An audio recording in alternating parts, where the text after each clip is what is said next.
the teacher that I learned the most from as a TGL is in this room, and that's Gene Larson. I learned more from visiting his class than any other teacher that I've ever had, and I was a TGL for 8 semesters. I learned more from Gene than any other teacher. And so much so that I called him one day and asked him if we could go to lunch together. And we did. It was great. That's really cool. And I've learned more from watching Heather's leadership style than any leader I've ever worked under in my 31-year career. And so I am not very good at putting puzzles together, but I'm really good at learning from people who can put puzzles together. And so I think we all fit. We all fit just different ways, you know. And that's what Paul teaches in this verse. I'll just go ahead and read it.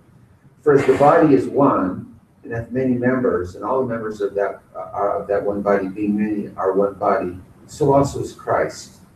For one Spirit we are all baptized into one body, whether we be Jew or Gentile, or math or English, whether we be bond or free. But now there's actually been no math or English. And have been all made to drink in one Spirit. For the body is one member, but many. But if the foot shall say, because I am not the hand, I am not the body, is it therefore not of the body? And if the ear shall say, because I am not the eye, or the aim, or the TGL, I am not of the body, is it therefore not of the body? If the whole body were an eye, then where are the hearing? If the whole were the hearing, where are the smelling? But now hath God set the members, every one of them, in the body as it hath pleased him. And I just want to bear testimony that we're all where we are because we're supposed to be there. Okay, and we fit. We fit. I loved your analogy, Steve, that we are the individual teachers in the puzzle. And I'm trying to figure out which piece I am. Probably this one up at the top that just has pink on it. I don't know. And if they were all one member, who were the body, but now there are many members, but one body. If the eye cannot say to the hand, I have no need of thee, nor again to the head to the feet, I have no need of thee. Nay, much more if these members of the body which seem more feeble are necessary. And those members of the body which we think to be less honorable, upon those we must bestow more abundant honor. And our uncomely parts have more abundant comeliness. For our comely parts have no need, but God hath tempered the body together, giving them more abundant honor to that which lacked. That there should be no schism in the body, but the members should have the same care one for another. And then this is the part that is the most poignant for me. And whether one member suffer, all members suffer with it. Or one member be honored, all members rejoice with it. Now ye are the body of Christ, and the members in particular. I think our students also fit into the puzzle piece somewhere. In fact, they are individual pieces as well. So that's my thought, and I leave it in the name of Jesus Christ. Amen. Carmen. Amen. Thank you, Ron. That was excellent. Okay, so we've got a puzzle metaphor here. I am an English person, so I love metaphors. Okay, and so we're going to talk about how sometimes putting together effective teaching group meetings is kind of a puzzle. And what we're going to do is we're going to act out a little skit. I also grew up doing theater, so every time I can avoid the actors, I do. Sorry. Heather, is there any way to know where this camera is pointing? Yeah, that might be helpful. So, passers, I'll pass. If you want to pass it on. Is it? Is there any? There's no way for us really to see where it's pointing, is there? There is. Let me connect online and then I can see. Yeah. So, Jean, you're going to read the part of Jonathan Saunders, who was going to come and visit, and I crossed it out thinking we wouldn't have anyone, but just read through the lines. Yes. We'll just read through the crossed out part. Okay, so Jonathan, he's Jonathan? Yeah, he's going to be Jonathan. Okay. Yeah, so that works really well. Yeah, it's perfect. Okay. Does everybody have a copy? All right, so I am the TGL, and this is my first teaching group meeting that I'm facilitating. I'm a little bit nervous, so I've got some visuals here. I've got some pods. These are my pods, okay? Yeah. I even went to the trouble to find a BYU-Idaho visual. Wow. So welcome everybody to the first teaching group meeting of the semester. I'm so excited to serve as your TGL, and I look forward to getting to know you all. So we're going to start with our icebreaker. I'm not sure who's here though. I can't find that attendee pod. Sorry guys. Well, hopefully I can just listen to your voice with my mic. Okay, but you know what? I don't know who's here, but we better just start on time. So this is what we're gonna do. I've got this rose, this nice pretty rose visual here, and you're gonna give me a snapshot of your life. You're gonna tell me how your life is like a rose in the form of a rose, a bud, and a thorn. Okay, so who's up? What do you mean exactly by bud? Is that Ron on here? Is that Ron's voice? No, this is Mike. Okay, a rose is something going well in your life. A thorn is a challenge. Mommy, I want to play on the computer. A bud is something Mommy. you're looking forward to. Shh. Well, my rose is that it's summertime. Yeah. My thorn is that I've got a stack of art portfolios to grade, and my bud is my vacation plans. So Patty, tell us what yours are. I'm sorry, I'm late. What are the questions again? Tell us something. A rose is something that's going well in your life. A thorn is something that's a challenge. That is something that you're looking forward Sorry, I'm late. I had to take my dog for a walk. What are we doing? to. Well, you know what? Maybe I'll just post these instructions up with this chat pod here, so everybody can see them. Everybody can see that this rose is something that's good. A thorn is something that's hard. A bud is something that you're looking forward to. Mom! 1, 2. Mom! Sunny days, sweep the clouds away. On my way to where the air is sweet. Can you tell me how to get to Sesame Street? I have an approach that I like to share.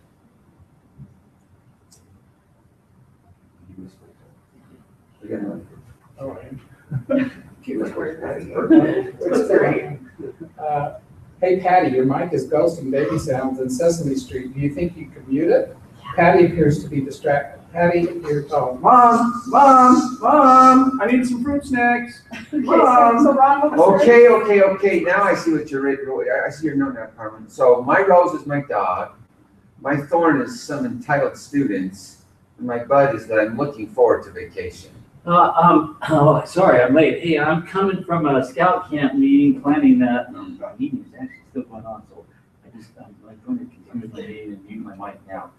I need to fix my mouse. I think the mute button worked. So as I was saying, Coach Smith, we're going to Well, six my rose, drivers thorn, and bud, more. all combined, is my job. I love it, but it's hard to balance with family responsibility. Yes, as I was saying, Brother Smith, we need to take an inventory of all our gear. Jonathan, you may want to mute your mic because we can all hear your conversation. Okay, moving on to our standards discussion. Now we're going to talk about developing relationships with and among students through best discussion board practices. Okay, so I created this great room with all these breakout pods, and so we're just going to move to that room. So come with me. Oh no, I can't find the room. So everybody, we'll just go back to the initial screen, and maybe you can raise your hands. Oh, but whoops, I can't see that attendee pod still. So you know what, just blurt it out, it'll be fine. What your best discussion board practice is. So let's see. So I think Ron's got his hand up. My best practice is that we should be in the discussion boards every single day. I have an approach I'd like to share. That's great, Mike, but I think that Ron still has his hand up. Ron, did you have another thing to add? No, but I don't know how to put my arm down. And Patty, what's your best discussion board practice? Whoops, Patty, I don't think we can hear you. There's no sound. Patty, are you there? Sorry, I've got booted out. What did I miss? Heather? Where are you? I've been here the whole time. You've been here the whole time. Oh no, oh my gosh. This is the worst meeting ever. She's been here the whole time. So, okay, Heather, while you're here, can you tell us, as our instructor manager, what's your opinion on best discussion board practices? Is this part of the discussion? Oh, do you not have that? You can just, sorry, you can copy it. Well, it's a good rule of thumb to be a guide on the side instead of a sage on the stage. Yeah, Yeah, that's great, Heather. You said it best. So I think on that note, we can end, and I'll post this recording in our community space. It would be a good practice to post the chat thread on the community so that your group can finish this conversation. Yeah, I think you're right. And you know what? I'll post the recording, but whoops, I forgot to hit that record button. Okay. Bravo, everybody. Okay, so clearly in that teaching group meeting, there was a few puzzle pieces missing. So what are some, this is obviously a very exaggerated example, but I will admit I have been guilty of some of the things, like maybe taking a phone call to, primary counselor who I couldn't get a hold of all day, happened to call. For me, I did mute my mic button though for that one. But so what are some things that prohibit us from having quality teaching group meetings?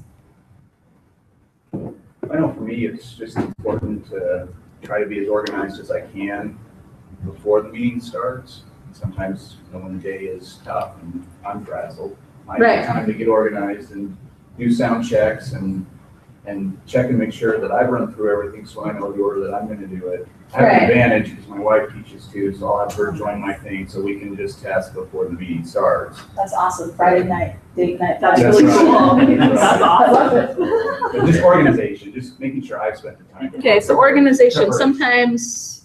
Sometimes preparation's lacking because we've all got lots to juggle, right? Okay, so what else? What are some other things, some obstacles that happen? Well, we've had one, you attended it, and because it was my first one, I didn't know how to be a host. And I found out about 30 minutes before the meeting, and so I had to go through a lot of hectic. I had to call BYU-Idaho. They had to get me all set up before I could become a host. So it was kind of at the last minute, this panic. It all kind of worked out. Right. I think we discussed that the most positive thing is we had really good attendance. Right. I think for our group, and I guess where I'm a little frustrated as a teacher, I think I should have been better prepared how to run a meeting instead of just sort of, you kind of expected to know it and all the different options and things. We needed training, because we still need training. Right. And that's, so everybody kind of knows how to do everything. And until then, how can we expect them to know how to run a meeting? Maybe some just learn it. Great idea. And so we have talked about bringing a person in that can help everybody kind of. And the other thing is, like when I was just an instructor, more often than not, I could never get my mic to work. So I'm sitting there as this outside person. So I think what we did with this exercise, how people are kind of coming in and out, and it gets kind of chaotic, and some meetings are more successful than others. Right. We kind of want to get everybody working. Get everybody working. Yeah, I love that. And that's key. And as the TGL, the weight isn't all on your shoulders. It's also a community expectation to have your instructors present and ready to contribute. And so how can we do that even when some are reluctant? Yes. Well, one of the things I think about Ron is, and watching him as a TGL, is we need assignments beforehand. Someone's going to lead the discussion, someone's going to be the prayer, the thought, whatever. There are instances though where they get there, something happened in their life that day, and Right. you have to react to it.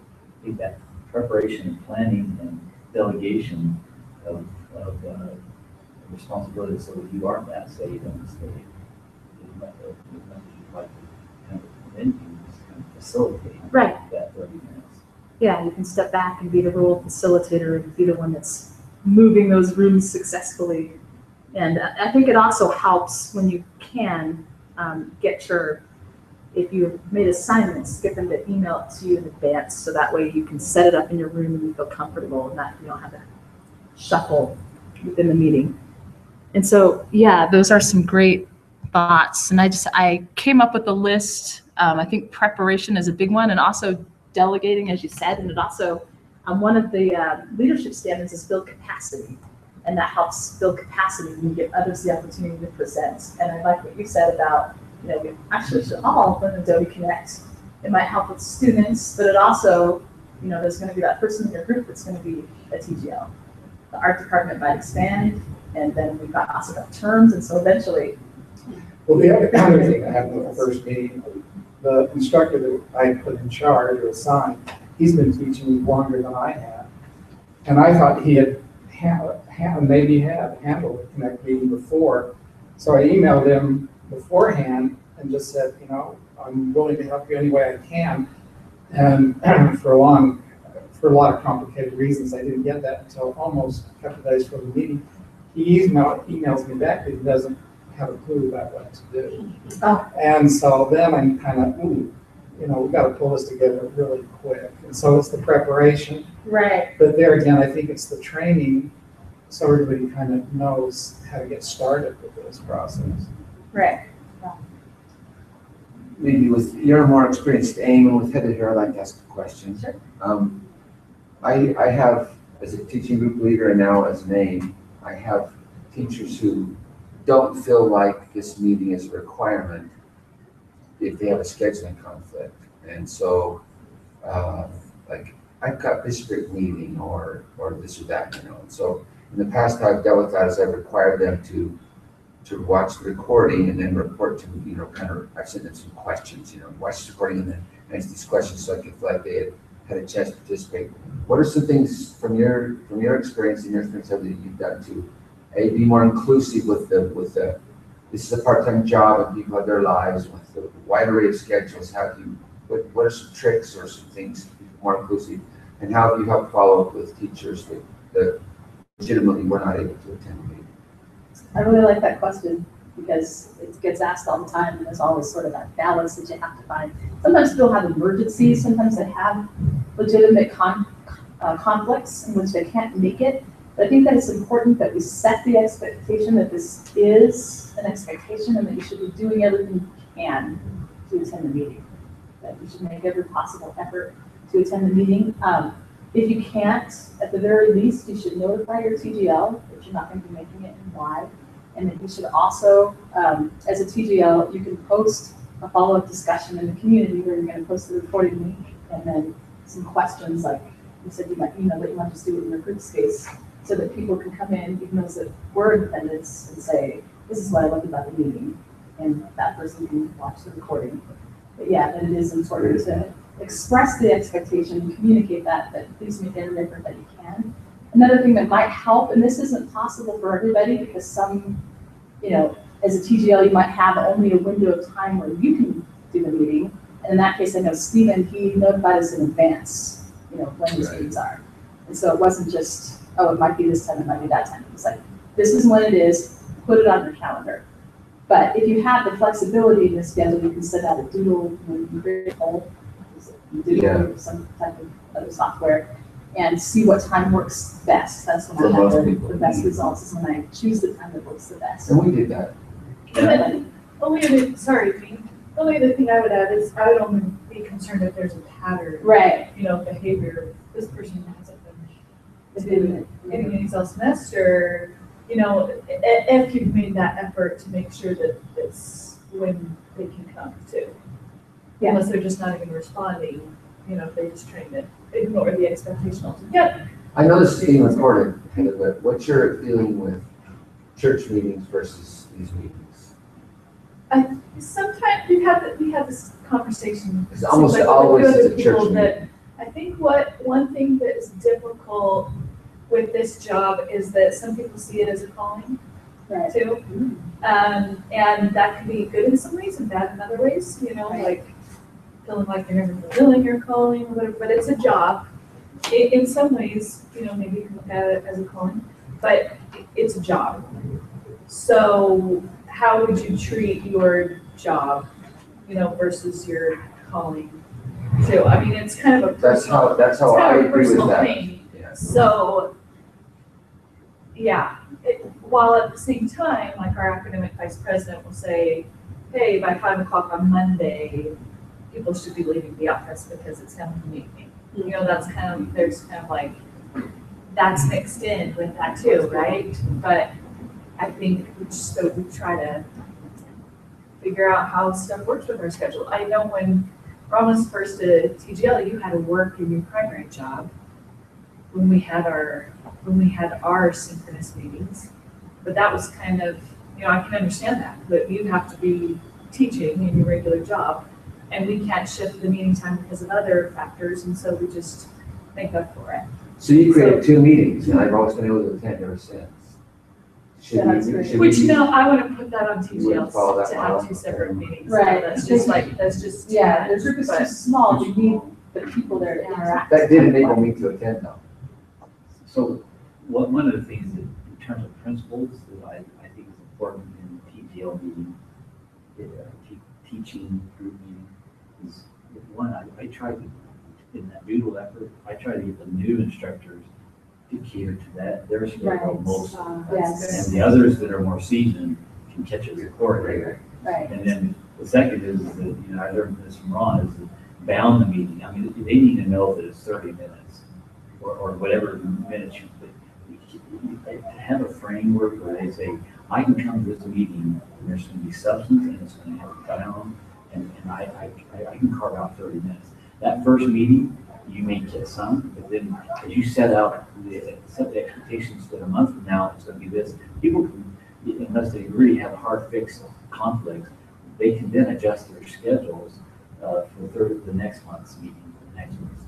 And then the last thing that I think that I've really tried to have good substance, and I've learned this from you, where we all go out and read, refer to the material, become ready to having listened to part of something online, and then we come ready to discuss, and then it's just a discussion for that 10 minutes with someone who's moderating as the lead, responsible to ferret out the questions and kind of poll people, and so they come away and they got something that's substantive, it was short or it's within the bounds, and they can catch it if they do conflicts. Great, thank The you. other thing I just wanted to say real quickly is that I know David Ashby, who's in Church of Training, is aware of Adobe Connect is one of the things on his list, but right now in the online instruction library, because Adobe Connect themselves puts out so many tutorials about the product,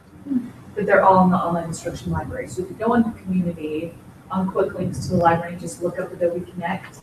There's a lot of tutorials there that are helpful, even if you wanted to plan a meeting around, like have somebody view one of them or 2 of them, and then you actually I think that's do some all training on it we in kind it. of do. Excellent.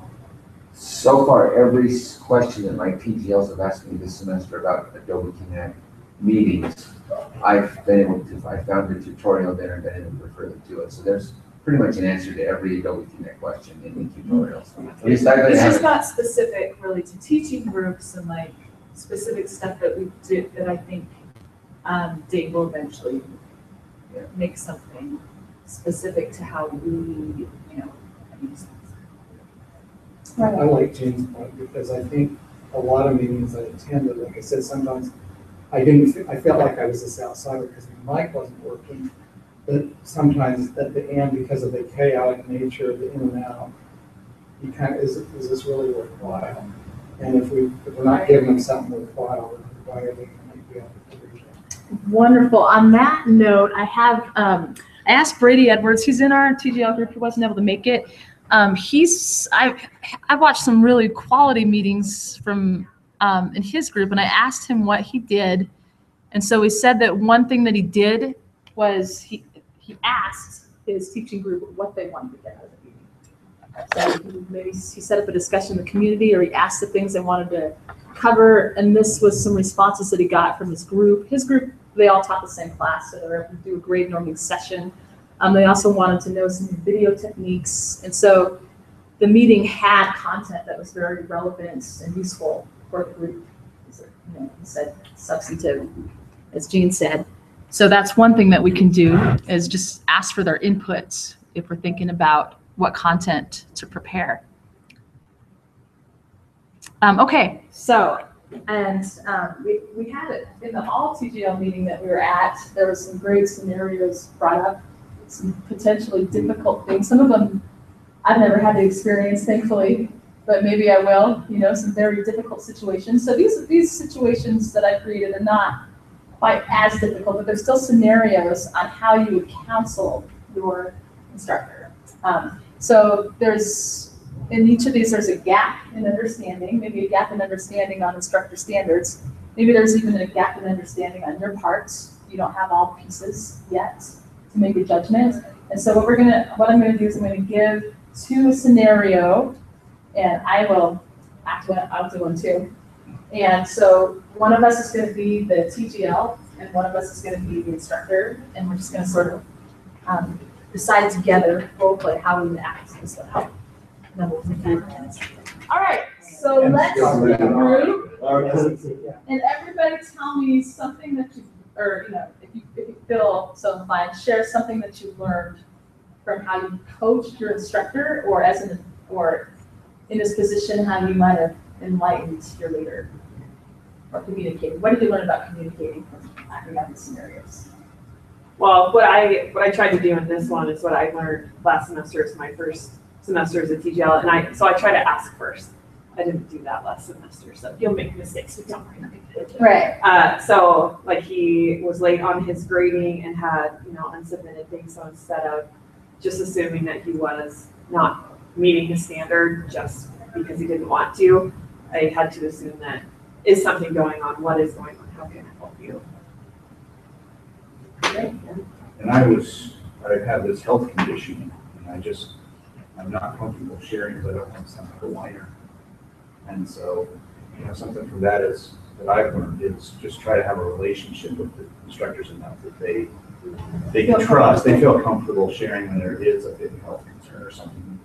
And that they know that you're going to love them and care for them and help them, even if they do feel that they're whining. So I've learned to just try to make sure those relationships are there. Wonderful. And how do you do that? How do you build relationships with your teaching group? In a variety of ways.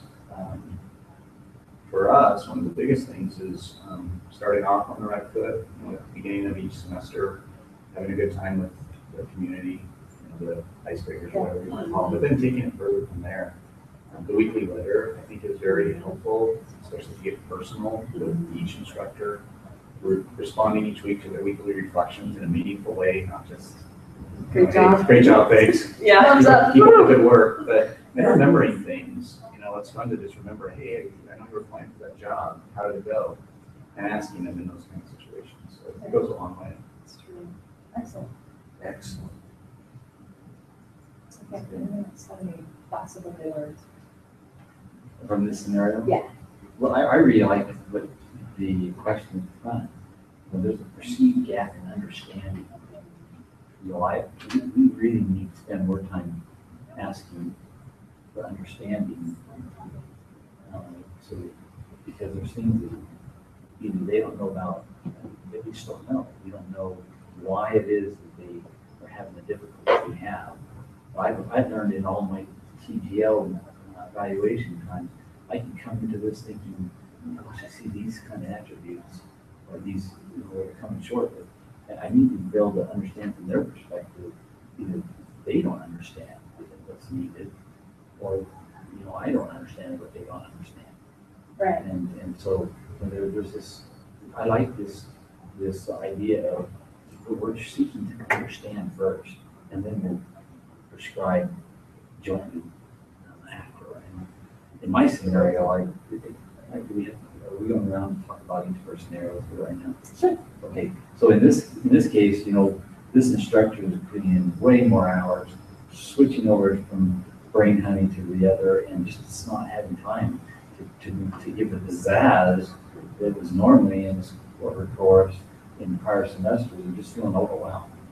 And so we kind of went through this little dialogue of their frustration, but then try to tease out, well, can you at least, what would you like it to look like? And is there just one thing you could take, start doing now, while you're wading through this transition, to just add some zip to the course, or to give to, just inspire the students a little, to some level, and as you're coming down the curve or up the curve or whatever.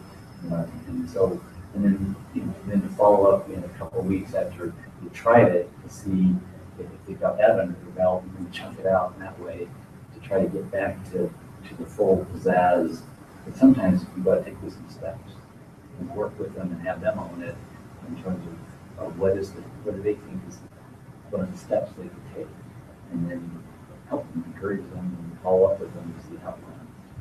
Right, and I loved, yeah, we did, and so he kept asking me questions about what I could do. So we had a resolution plan at the end. So I had to kind of think through it myself. He didn't just say, this is what you should do. He said, what do you think you can do even in this difficult time to connect better with your students? And so then I had to think myself of a solution and a plan of action. So that was really good. Well, addressing this scenario, Ron, with all of his experiences, kind of helped me, because this person is not being honest with themselves, but they're giving themselves high marks, but it doesn't show in what they're doing.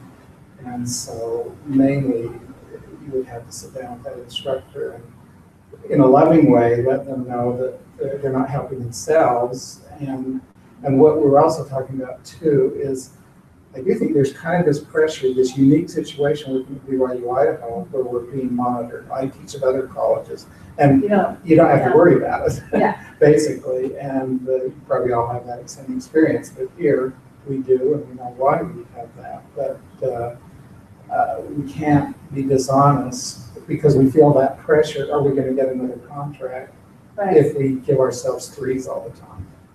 And we probably won't. But so we've got to be honest in what we're putting there and then help them improve so they can feel good about it. They're at the points they give themselves. Right. If you don't mind me going a little bit further, in a real case scenario, I just learned from you about 2 weeks ago that if you give yourself a 4 now or a 7, you have to explain yourself. Yes. And I shared that with really Patty. She didn't know that. So is this new, something new? Or has that been it's around always, isn't that sort of the expectation that if you give My yourself a understanding, if it 7, was not a 4 and a 5, you had to explain it. A 4 and a 5, you didn't have to explain which if is a 7, you probably should give an explanation. 7, you have to. You probably should. I don't think it's ever been, not that I recall, like mandated this is, what we should be doing. The weekly reflection is gone through multiple revisions just based on feedback. Right, yeah, some say if needed, provide extra clarification. And So I guess TGLs and names have given us different feedback on that too. Yeah. So some have wanted a box that says, explain your scores, the purpose of having a box. And I'm trying to remember if at this stage, if there's still even one. I don't think that. Sometimes there is and sometimes there's not. Okay. Yeah. It's just not for specific scores. It's just to be able to explain to your TGL so that you have an opportunity somewhere to add comments. Because maybe you do want to say, oh, I attended this conference, or I was moving this week, but I'm not sure where the communication has come from that it's mandated for specific scores. That's interesting that you would say that somewhere. because I remember hearing that too. I remember hearing if it wasn't a 4 or 5, you had to explain up or down. I remember hearing that, being taught that. Sometimes I have the impression that some things we might see in passing as best practice get passed down as policy. As policy. All right. It's almost like that you have message to out be. to everybody now, and so I gotta go back and. Well, it's good practice. I would say. Well, I see what you're saying. There's a place if you have a need to express. Yeah. Right, But it isn't manageable. And if as a teaching group leader, you have an instructor who's just submitting scores and you kind of feel like, I'm not sure, I don't get a lot back from this instructor, I would, hey, fill out this box and let me know, the reasoning what you're doing here, because I kind of don't get, like, if you feel like you're not getting enough back. So use it to your advantage. Well, I like that approach. That makes sense to me. Because it's sort of sometimes, is it just busy work? Right. Are we just asking them, and we're also busy? But we have to be careful too, because instructors do have this impression overall of micromanagement and and especially with very specific numbers, I think we have to be careful. Like, if you put a 7, you need to explain to me why you got one. You know, you have to, I think we have to be careful. So while I think it's good practice, we probably have to be careful how we put that message across. So probably, That clarification. Yeah. So probably just If you say, see it in writing somewhere, please pass it on. yeah, I remember hearing that somewhere, but I think that it's just good to communicate, just have a light, upbeat tone and just say, I would just love to hear about what you're Right. doing. Right, I would love to hear more, I'm very That's a interested. softer approach, and I like Yeah. that. yeah. Yeah. So I would But just even love to for hear. 2s or 1s, let's go, you know, I Yeah. hope that Yeah. they would write something. Yeah, so I think that if there is a 3, then they should explain, right? I mean, yeah. I think it's good practice to explain, I mean, yeah, to offer details anyway.